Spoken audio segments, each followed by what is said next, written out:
Okay, kids, get back to class. Okay. Hey, what's up? Not much. Just looking through the yearbook from last year. Oh, that's cool. Are you planning to buy one this year? Maybe, but they're just so expensive. Maybe not, because until December 8th, there's only 65. Wow, really? Yes, absolutely. But how would I get a yearbook? You can get them from Balfour.com. Wow, that's convenient. It is, isn't it? Or you could talk to Miss Reese on room 407 in the pods. Hey, kid, I told you to get back to class. But seriously, though, you should buy a yearbook. Yeah. But I told you to get back to class, though.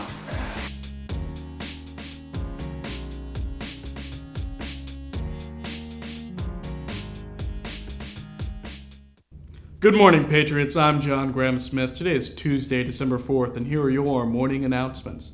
Do you love Shakespeare? Are you interested in performing a monologue? What about a Shakespeare competition? To hear more, there will be a Shakespeare interest meeting today during Patriot Period in the Drama Room. We hope to see you there.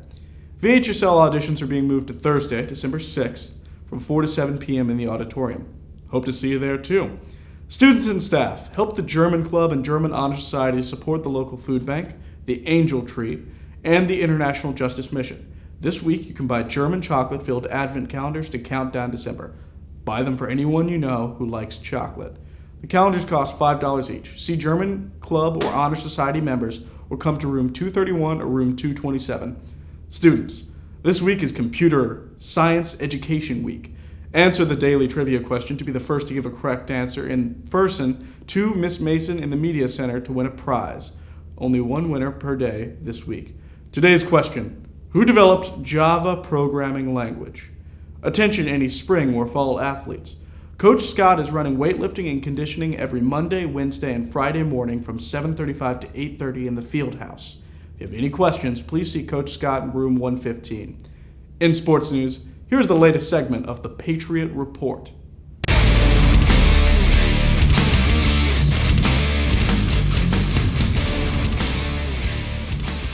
What type of person makes a good wrestler? A good wrestler is somebody who's always hardworking. They don't necessarily always have to be the best athlete, but they're always going to be someone who stays in there, keeps fighting, and just keeps working. Like when I first came to the wrestling team, I was not the most athletic, but just working through it and building on it, it made me like who I am today, an athlete. What kind of mentality is necessary for someone to be successful as a wrestler? You have to have a lot of heart to wrestle. A lot of tough guys from football come in here, some of them stick around because, you can tell who has heart and who hasn't. It takes a lot of courage, it takes a lot of, you need to be mentally strong. You need to have a goal you want to achieve. It doesn't have to be in wrestling in particular. Wrestling is just a sport. You can get a whole bunch of life lessons from wrestling. You just basically need to have a goal and just tell yourself each day, I want to get closer to that goal and just work. Tell me about your coaches a little bit. How do they approach this team? What are some of the lessons that they try to convey to you, and how do you guys respond to their coaching style? Well, most of the coaches come out with kind of a positive, I guess tough mindset. They want us to get better, and they want us to do everything right. Most of the guys really just respond well to that.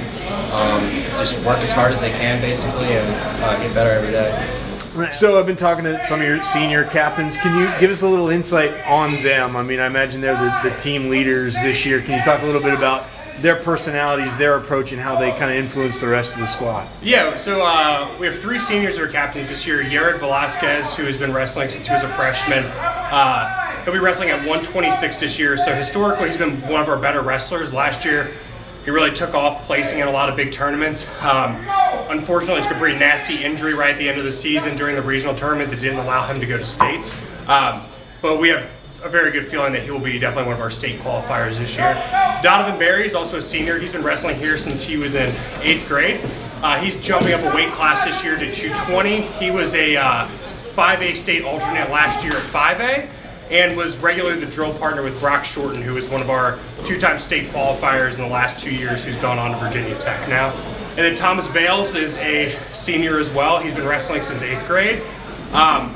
He's been really working on the off-season doing cross-country to get in better shape and is taking a much different attitude than we've seen in the past. He's taking it a little bit more seriously with keeping some of his good sense of humor as well, too. Is there something about something that you learn here, in wrestling, or something that you gain from wrestling that you feel kind of helps you off the mat outside of wrestling that you take with you? Just definitely maintaining a positive attitude about everything. You don't always win all your matches, and it really sucks sometimes to lose.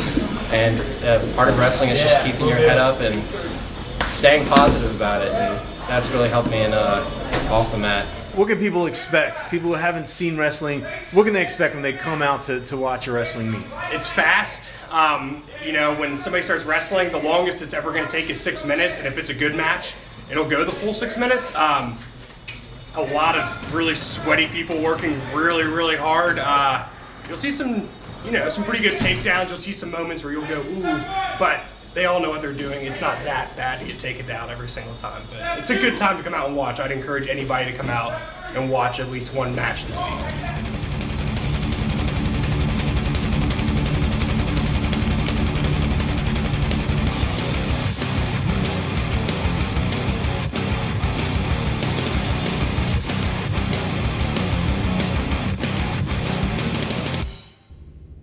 Our annual Powder Puff football game has been moved to Thursday, December 6th. Be sure to come out and support your grade. Admission is free. The HS swim team will hold their first swim meet at the Smith Aquatic Center tomorrow at 5:30. Good luck, Patriots. This Friday is the biggest game for the basketball team. They'll be facing Charlottesville. If you count out the 10, WPAT will do a live stream on YouTube. That's all for now. Have a terrific Tuesday, Albemarle.